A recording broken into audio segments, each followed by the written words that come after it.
Adolfo Crisli Vivarrola, un prestigiado abogado y político mexicano, fue el primer coordinador de un grupo parlamentario, del PAN, y adicionalmente fue presidente del partido en una época de transición. En la presidencia de Crisli, el Partido Acción Nacional transita de un partido de exigencia democrática a un actor que trabaja en la democracia para construir las instituciones, muchas de ellas que actualmente perduran. Y parte Crisli del reconocimiento de la pluralidad, de la diversidad, y a partir de ello también de la exigencia de respeto a la posición del PAN. Por ello puedo afirmar sin duda que en la historia del Partido Acción Nacional hay un antes y un después de Crisli Vivarrola.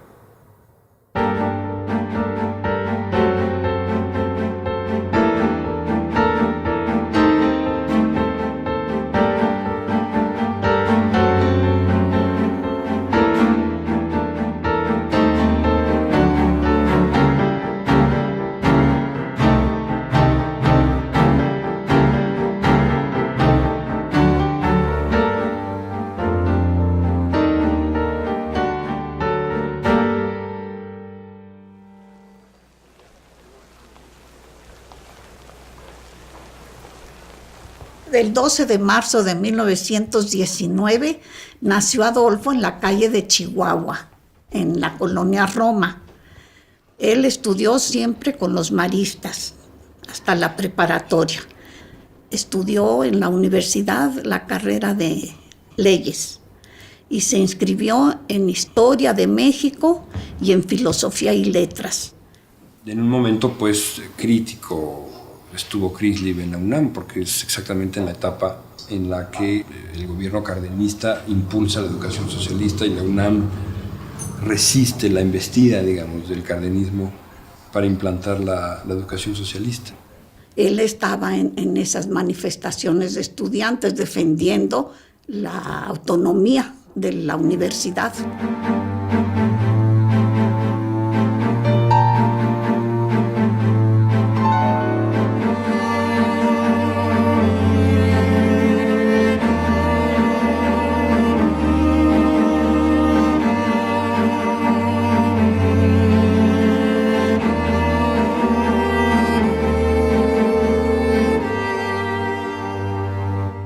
Adolfo Crisli lo conocí como litigante en su despacho, miembro simpatizante del partido, no miembro activo, y desde luego pues totalmente de acuerdo con la doctrina del partido, salvo en enfoques que él no veía suficientemente actualizados.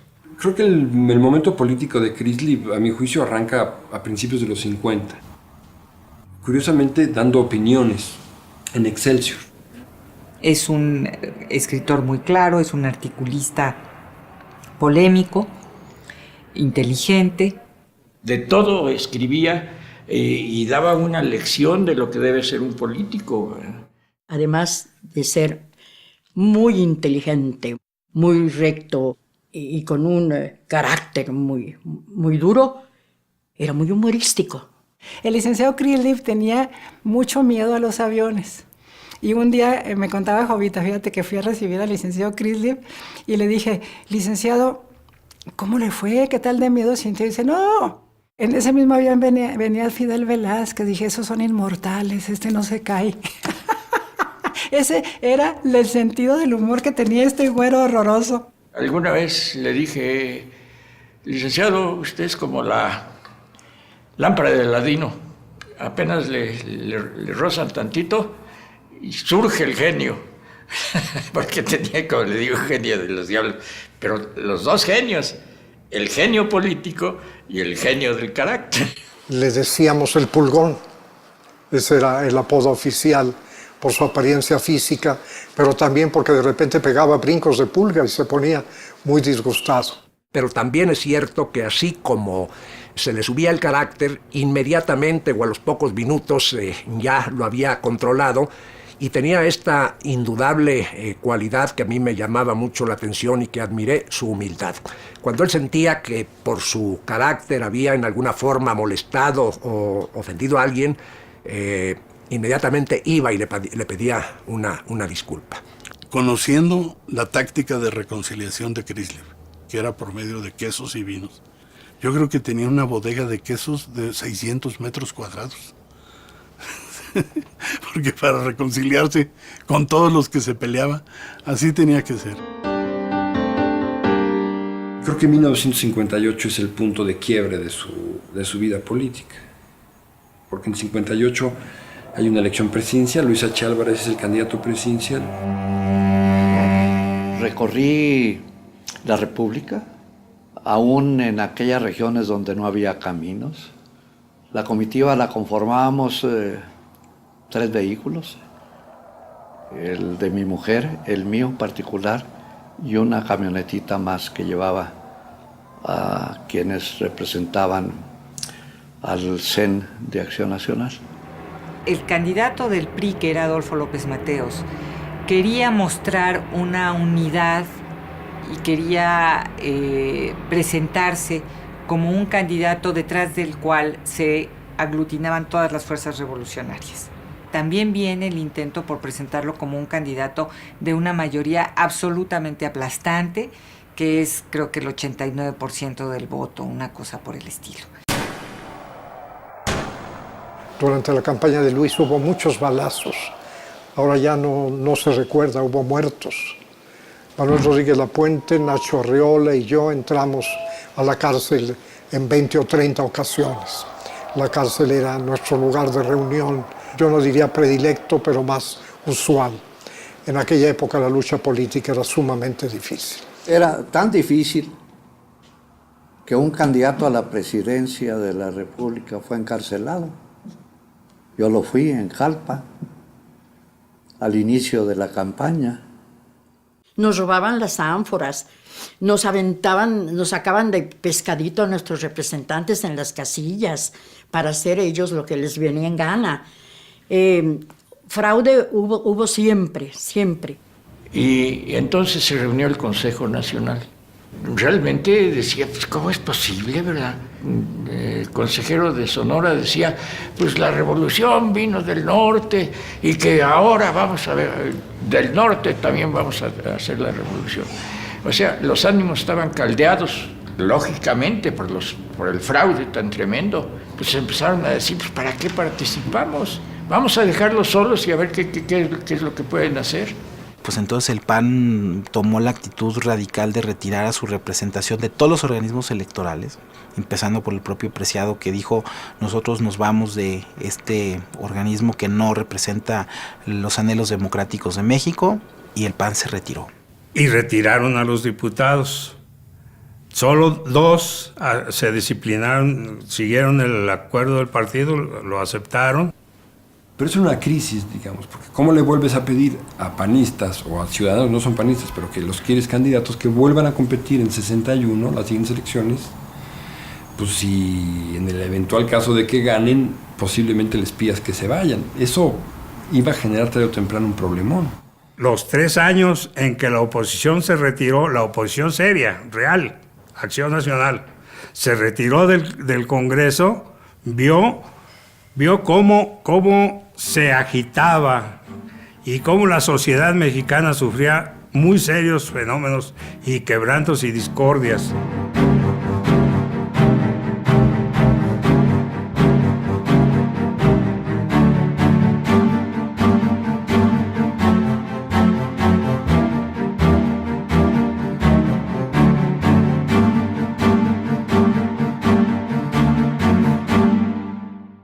Por lo tanto, 1961 es el momento en el que se va a definir, pues, qué hace el PAN, ¿se abstiene o acude? Finalmente lo debaten y deciden acudir a la elección. Y sin embargo, a uno de los líderes del grupo abstencionista se le pide que sea el representante del PAN en la Comisión Federal Electoral. Ese fue Chrysler. Chrysler llega en un momento en que el partido está totalmente postrado, que hay una crisis inclusive de identidad, que hay varios grupos que están pues desorientados. Ahí Chrysler empieza realmente a tener un papel pues muy apegado a la manera de ser del partido. Él empieza a hacer propuestas, empieza a tener exigencias, La primera de ellas, que fue muy interesante, fue pedir que hubiera una reforma en la ley electoral. Chrislib, el instrumento de presión que tenía era: si no hacemos esto, yo me salgo.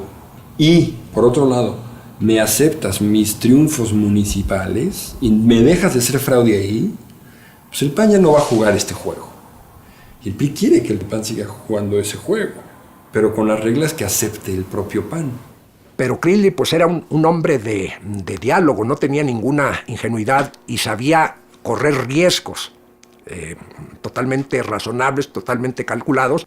En esa primera oportunidad, las propuestas de él fueron simplemente desechadas por la comisión, a pesar de que el presidente de la misma y secretario de Gobernación, Gustavo Díaz Ordaz, sí manifestó su interés porque esas propuestas no fueran desechadas definitivamente, sino que se tomaran en cuenta en una futura ocasión de una reforma a la ley electoral. Lo que sí hizo Chrislib, por su manera de ser personal, fue que empezó a establecer una relación cada vez más cercana con Díaz Ordaz en el seno de esa comisión, y entonces la Comisión Federal Electoral, por iniciativa y propuesta de Chrislib, logra que el secretario de Gobernación haga un llamado a todos los gobernadores involucrados en los procesos electorales de ese año a que respeten las garantías individuales, específicamente a que respeten la libertad de reunión y la libertad de manifestación como condiciones básicas para que realmente se puedan dar con las mínimas garantías democráticas los procesos y las campañas que estaban llevando a cabo.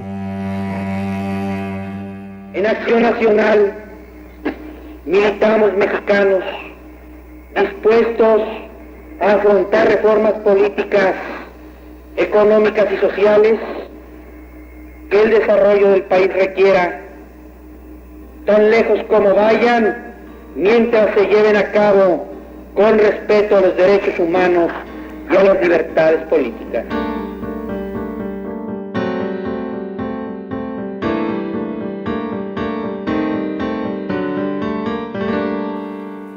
Viene en México el debate sobre los libros de texto gratuito.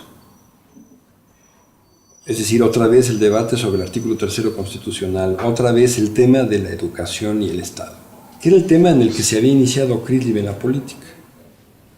De modo que creo que el elemento, digamos, del debate sobre el libro de texto gratuito y el librito aquel sobre la educación y la unidad nacional, en fin, y su política al interior de la comisión fue lo que sin duda lo catapultó a la presidencia del partido, con el apoyo evidentemente de Manuel Gómez Morín, tratando de impedir, hay que decirlo así, la reelección de José González Torres en la dirigencia del partido.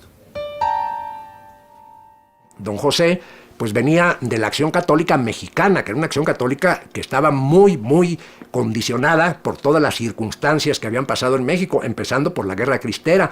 Don José González Torres sufrió en carne propia la Guerra Cristera.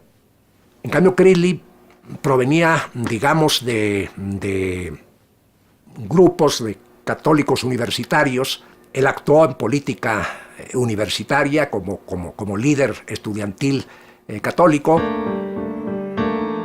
Mi padre toma la presidencia de González Torres. Sin embargo, González Torres es del grupo de gentes que consideraban que había que mantener una posición más cerrada frente al régimen, y venía también de los grupos que siempre han existido en el partido, en donde consideran que su catolicismo es el movimiento, el motor para pertenecer a un partido político. Bueno, en ese sentido no compartían las ideas. Yo creo que él dice, primero, tú no puedes usar a la religión con fines políticos. Por otro lado, la misma Iglesia Católica expresa que hay diferentes maneras en que los cristianos y los católicos pueden interpretar la política. La gente debe de saber y conocer que independientemente de su credo religioso o de sus creencias personales, tiene derecho a tomar opciones políticas diferentes. Chrislib desarrolló con mucha competencia esta doctrina de la religión o las relaciones entre la religión y la política, entre la Iglesia y el Estado, la cuestión de la libertad de conciencia. Fue él sumamente puntual y es una de las aportaciones, yo creo que más valiosas de Chrislib al partido. O sea, lo que es importante de Chrislib es que Chrislib llega con una visión mucho más moderna de la política. porque en los años después de que Gómez Morín deja la presidencia y esta presidencia pasa a manos de católicos militantes, el partido queda muy aislado, se vuelve una burbuja, y esto es con lo que rompe Crisliv.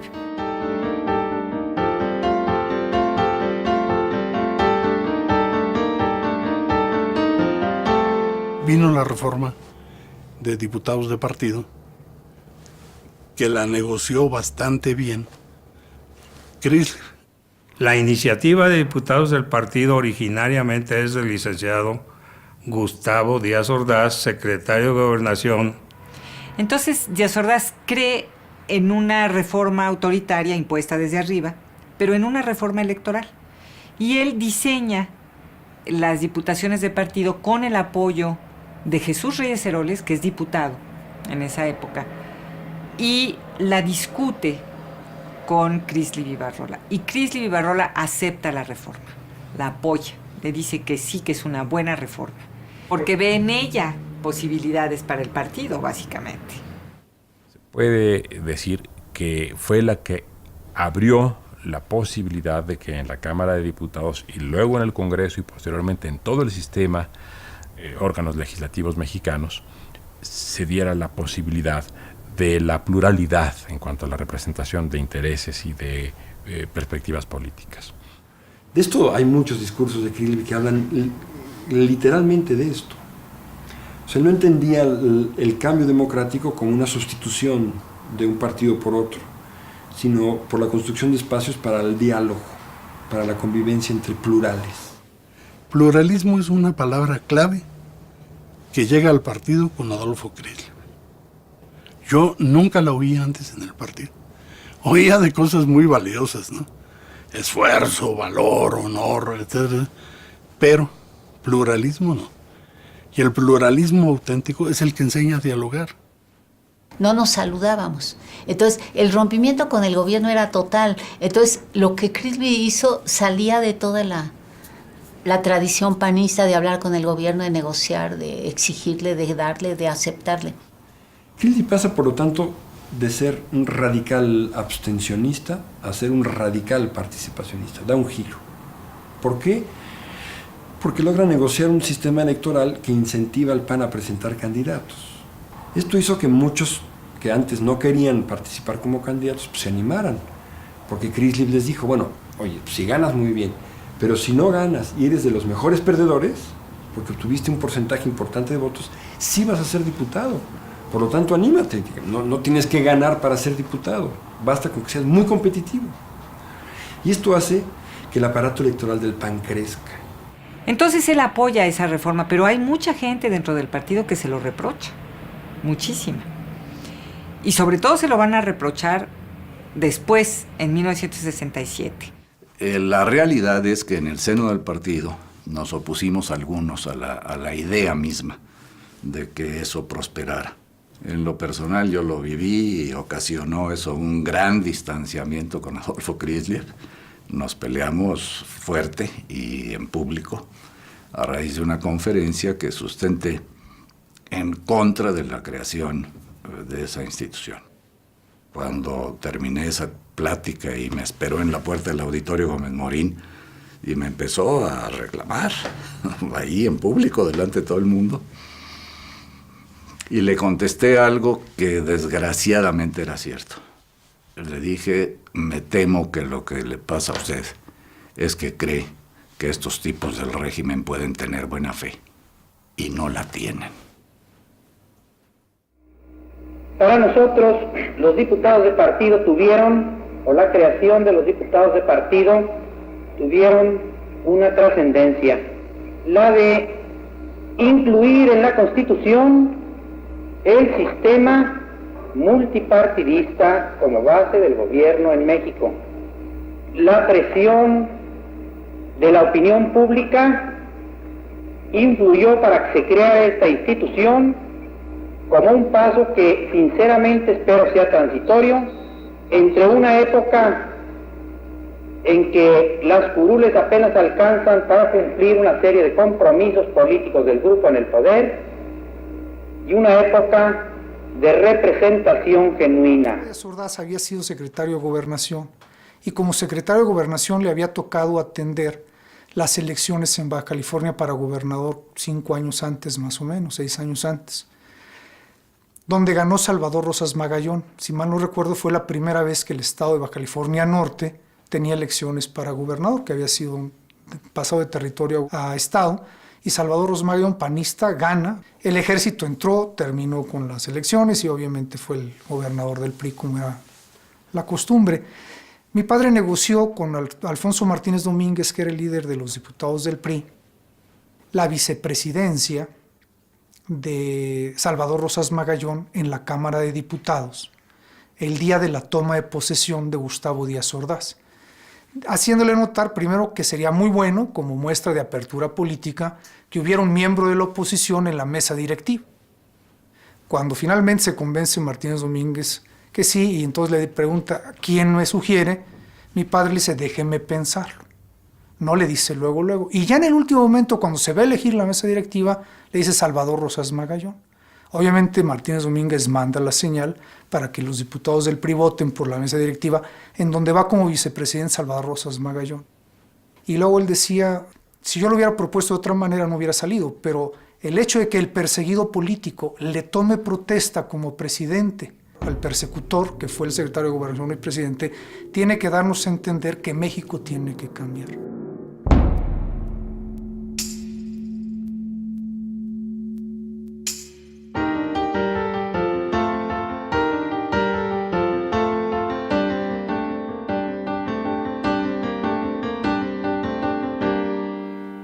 Adolfo Crisli Barrola, Felipe Gómez Montt, que también en paz descanse, Irán Escudero fue su suplente, también ya murió, acaba de morir. Jesús Hernández Díaz, el fundador del Juvenil, ya murió.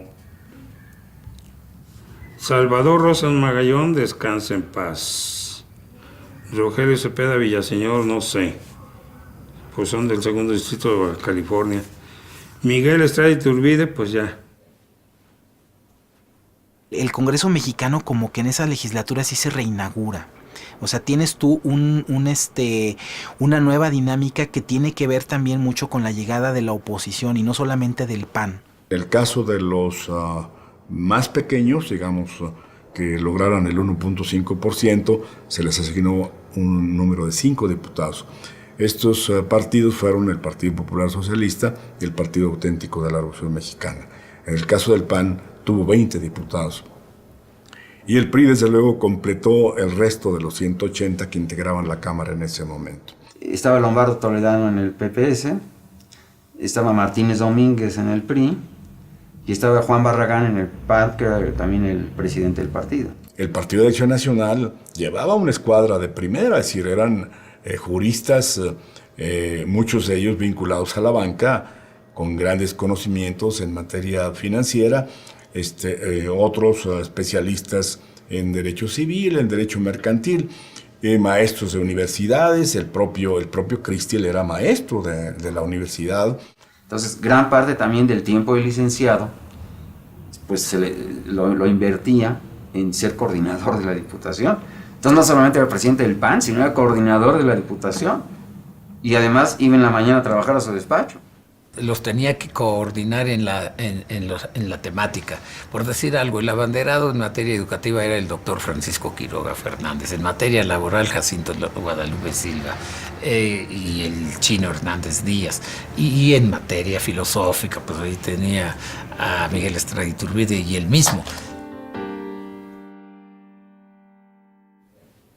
Durante las primeras 6 legislaturas se discutía todo lo que correspondía a los diputados del PAN, que eran muy poquitos, en el CEN. Crisli, que le daba mucha importancia al grupo parlamentario, invitó a todos al CEN, de tal manera que los acuerdos siempre eran unánimes. Crisli es el que inaugura prácticamente todas las costumbres de los grupos parlamentarios, el reunirse previamente a una sesión, determinar qué iban a hacer en cada una de las decisiones, el aprender a negociar con los otros grupos parlamentarios. Y entonces nos poníamos de acuerdo, era muy fácil porque éramos 20. Y había excelentes oradores y todos ya habían estudiado. Era Abel Vicencio, era el licenciado Estrada Iturbide, de los mejores oradores de México. Los discursos de Crislieb eran realmente una especie de cátedra política del mejor nivel. Era de una oratoria muy contundente, muy sólida, muy fundamentada y yo diría que prácticamente siempre muy razonada. Por eso es que Enrique Krause ha dicho que esa legislatura es histórica, por el nivel de debate que se dio ahí.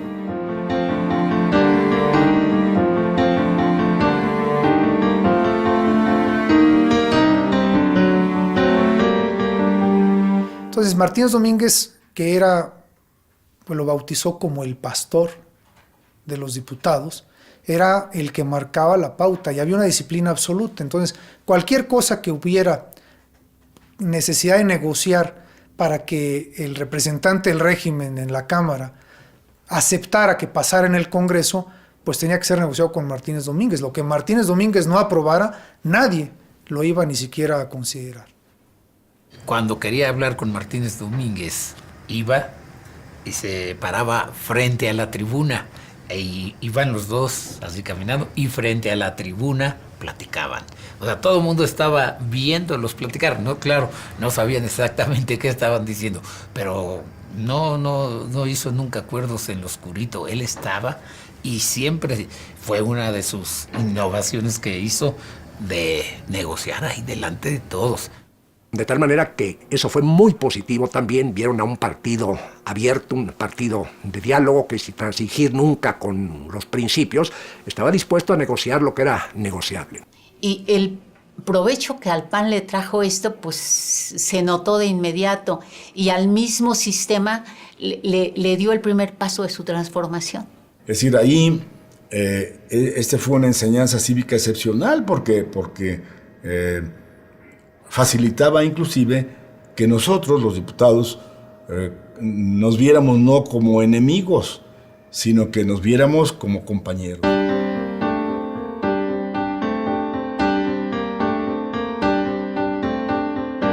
Se emitió un acuerdo de que se pusiera el nombre de la esposa de don Benito Juárez, Margarita Maza de Juárez, en el muro de la Cámara de Diputados, de la antigua Cámara de Diputados, donde está ahora la Asamblea Legislativa, era Donceles y Allende, ¿verdad? Y entonces se emitió ese decreto, pero a la hora de la hora no se podía ejecutar porque el muro estaba lleno. Acuérdese que a Napoleón se lo dijeron. Sobre las bayonetas se puede hacer todo, menos una cosa, sentarse en ellas. Pues alguna vez le dijeron que si no pensaba en su familia, que tenía muchos hijos y que si no pensaba que les podría pasar algo. Nada más mi papá le dijo, pues sí, si algo pasa a alguien de mi familia ya sabemos quién es responsable. De parte del secretario de Gobernación, alguna vez recibió amenazas de muerte y una vez que yo estaba presente en la casa, oí que le gritaba muy duro al secretario de Gobernación y le dijo, es que usted ya lo sé que en cualquier momento puede hacerme un expediente y acusarme de todo. Cuando la política de Crislieb sucumbe ante el fraude de Baja California, pues digamos que se están afilando los cuchillos adentro del PAN. Crislieb finalmente no le queda más que renunciar a la presidencia del partido. Me parece que fue un complejo de causas. La primera quizá, que Crislieb después de, 5 o 6 años, estaba verdaderamente agotado físicamente. Era un hombre que se desgastó. Se empiezan, yo creo que a ver una deserción dentro de los propios miembros del partido y que al final lo dejan solo. Se queda solo, pero literalmente solo, en el edificio de Serapio Rendón. Alguien tocó el timbre, era en la 1 de la mañana, te tuvo que bajar en el elevador para ir a recibir a la persona que lo iba a ver. O sea, literalmente solo. Que algunas gentes dicen que fue por salud, que fue por su estado de salud. No fue por su estado de salud, fue por problemas adentro del PAN, falta de apoyos adentro del PAN y bueno, principalmente del grupo que él mismo bautizó, pues un poco coloquialmente, como los miadores de agua bendita.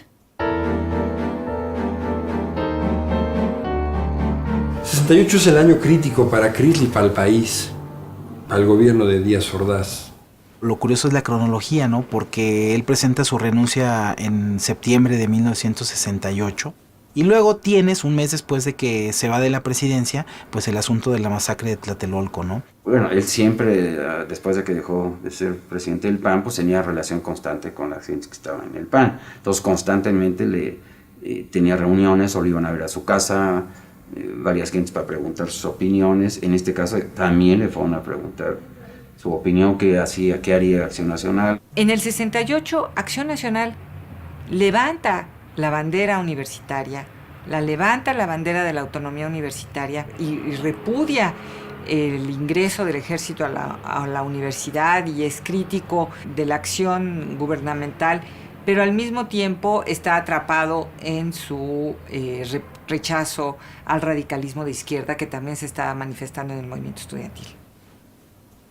Él no intervino, nunca nos dijo que fuéramos, nunca nos dijo que no fuéramos, platicaba con nosotros y bueno, hay muchos testimonios como los diputados del PAN, por encargo de él y de acuerdo con él, presentaban una postura pidiendo la salida del ejército de la UNAM y bueno, pues él me parece que tenía mucho temor de que pudiera haber una represión violenta en la que estuviéramos, como sucedió, y mucho temor de que involucraran al PAN a través de la presencia de los hijos de él.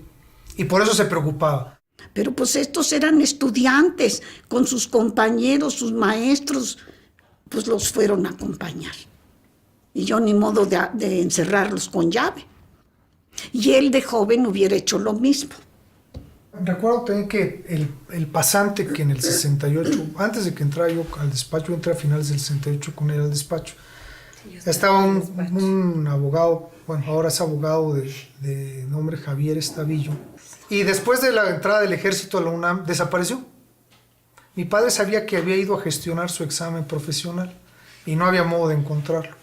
Finalmente mi padre se enfrentó con alguien en Gobernación, no tengo muy claro con quién, y le dijo, mire usted, si de aquí a un rato no aparece Javier, yo voy a hacer públicamente declaraciones de que desapareció y que me parece mi pasante y que me parece que estaba en la universidad, y yo no sé si esto es como parte de todos los muchachos que detuvieron o como una acción contra mí en lo personal. 2 horas después Javier Estavillo estaba saliendo de la cárcel. Y regresó un telegrama de felicitación al licenciado Díaz Ordaz. ¿Por qué? Porque él quería una apertura, precisamente fue en 68. Él quería dialogar con él para ver lo del problema de los estudiantes. Nunca lo recibió. Entonces recibió un telegrama de felicitación por el día de su santo, que es el 27 de septiembre, y lo regresa el 28. Le dice, señor licenciado Gustavo Díaz Ordaz, en la casa de la familia Crisly Vivarrola se acaba de recibir esta tarjeta enviada por el presidente de la República, Gustavo Díaz Ordaz. Se devuelve al remitente porque desde hace mucho tiempo es una persona completamente desconocida para el destinatario.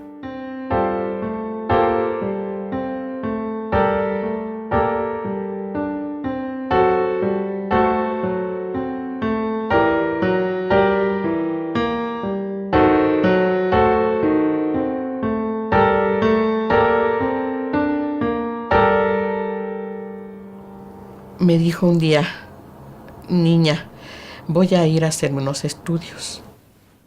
Primero me van a hacer una biopsia.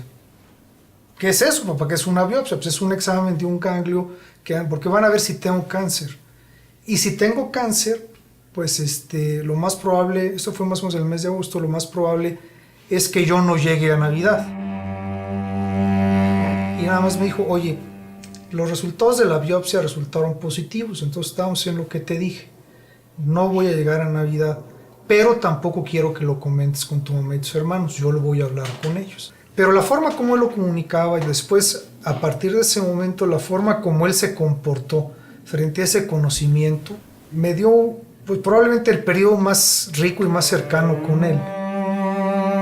Una de las conversaciones que tuve con él la tengo muy grabada, que para mí fue una lección de vida que no se puede olvidar. Me dijo, ¿sabes qué me cuesta mucho trabajo ahora? Pues no tengo idea, papá, ¿qué te cuesta trabajo, no?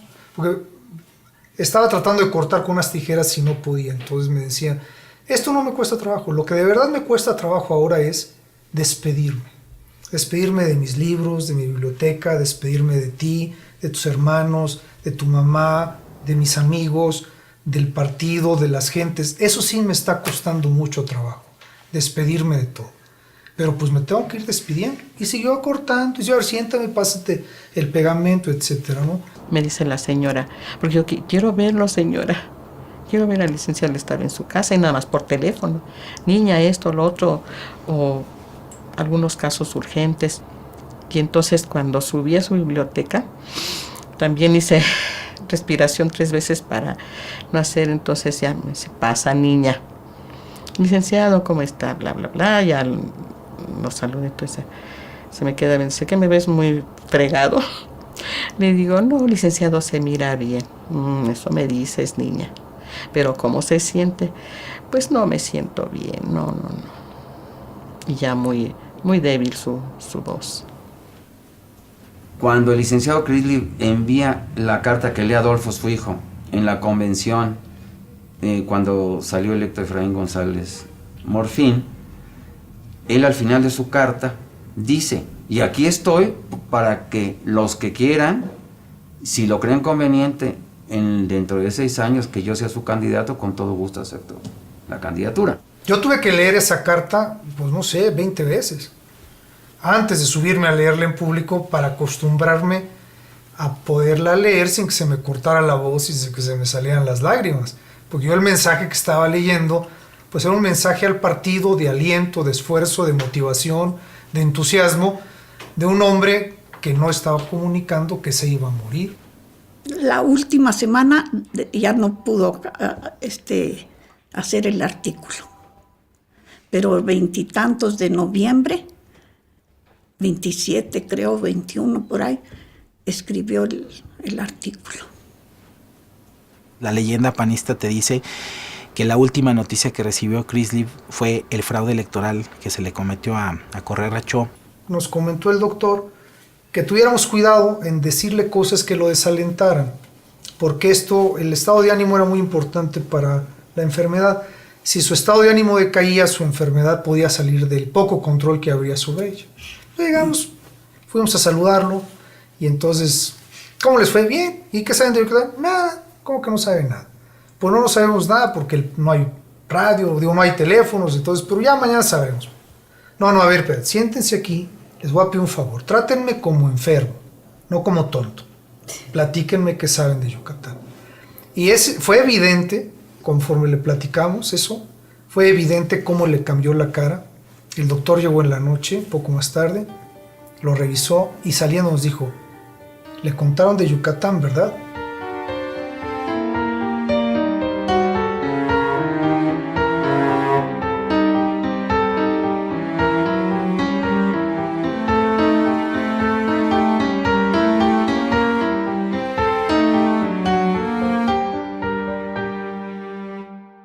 Adolfo le toca la primera guardia, digámoslo así, y me despierta a mí como a las 2 de la mañana y me voy yo a la biblioteca donde estaba mi papá, y alrededor por ahí de las 5 de la mañana vemos que el enfermero se levanta abruptamente y le empieza a medir la presión y le empieza a tratar de dar golpes. Baja mi tía, despierta a mi mamá y mi mamá llega.